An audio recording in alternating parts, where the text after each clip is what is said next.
But we start our show in Bulawayo, where the Indian cricket team have created a small piece of history and broken a 15-year jinx. India beat Zimbabwe by 8 wickets inside 4 days. And perhaps best of all, it was a triumph built on teamwork, as opposed to the heroics of an individual. Tigers at home, pussycats abroad. That was the reputation that Sachin Tendulkar and India swept aside with an 8-wicket victory over Zimbabwe in Bulawayo. The last time an Indian team won outside the subcontinent, Sachin was in his short trousers and Kapil Dev was at the helm, guiding India to victory over England at Lord's. The key to India's next win, 15 years later, is their all-round cricket. Drought got the ball rolling with a brilliant turn and throw to run out Grant Flower. India's fielding has improved markedly, and so has the bowling. We've known for some time that Javagal Srinath can do this, but the pace and movement of Ashish Nehra was a welcome surprise. He got the all-important wicket of Andy Flower on day 3. Zimbabwe made only a handful of runs on the morning of day 4, which left India 184 to win, and the hero of the innings was man of the match Striv Sundar Das, who repaid the selectors' faith with an unbeaten 82. The only worry for coach John Wright is that his key batsmen got themselves out when they looked set for a big score. But all in all, India's new coach was a happy man. We started preparing in Bangalore, so we've been sort of thinking about trying to play good cricket away from home. So I'm pleased for the boys, and hopefully, it's just like anything that will build on our confidence, and we're learning more about how to win games of cricket. So I'm very pleased for the players, the captain and the players. They deserve it. They certainly do. It was an outstanding display of all-round cricket, but one that will mean very little if they give the series back in Harare. Yeah, the boys are very happy to have the first win in 15 years, but we got to build up from this now. It's good to win, it's good to have a start, but we got to carry on. We got to be more consistent winning abroad.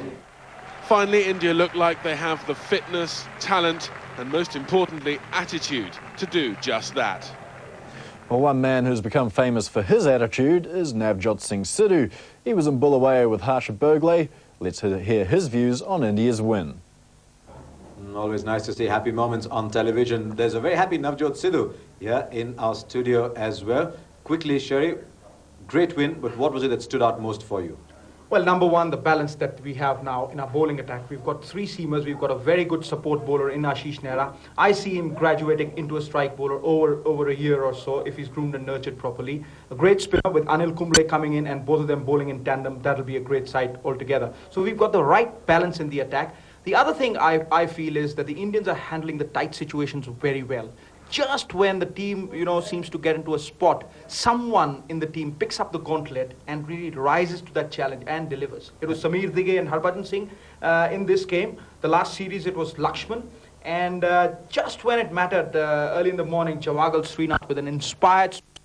So everybody's chipping. They're gelling together as a unit.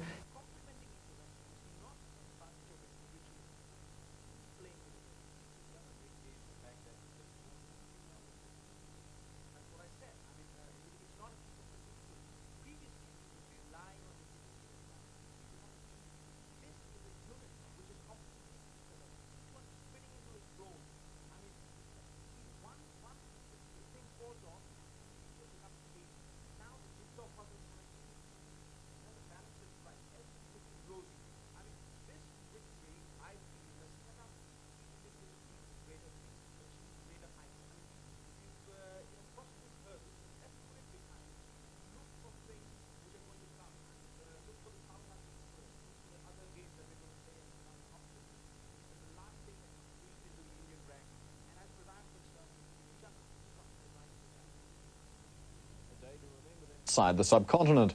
Well, it was this man, Kapil Dev.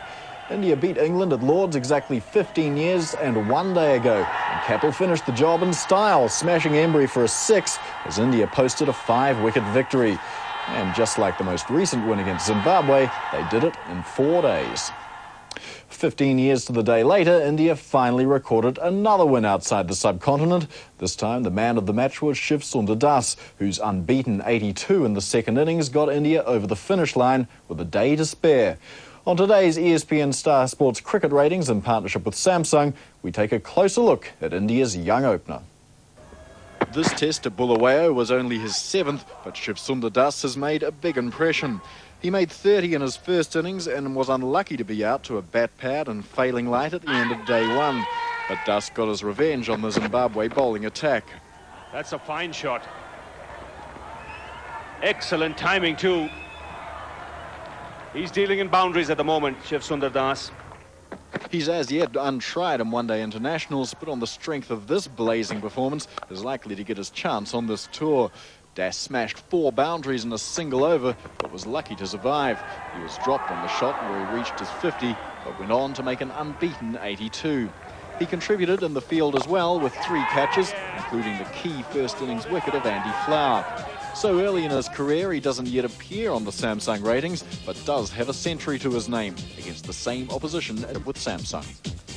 Wright took over the coaching reins. He specifically pointed out fielding as an area of grave concern in the Indian cricket team. But as we saw in Bulawayo, all the time spent in the field is finally paying dividends. India are looking very, very sharp in the field. They are falling to the ground, flying through the air, and diving to left and right. It's a side of India that's not seen often, plus... If you look at our catching, that has made a big difference. We caught very well, and Ramesh's catches in the second innings. First wicket's always key. It was a really good catch, and then a brilliant catch to dismiss, obviously, Andy Flower, who was, you know, was going well. It's up and it's out this time. Another fantastic catch.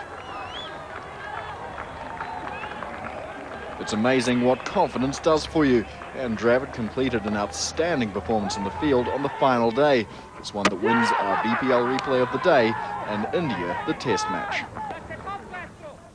Well, that's all from us here at Sportsline tonight. Goodbye for now.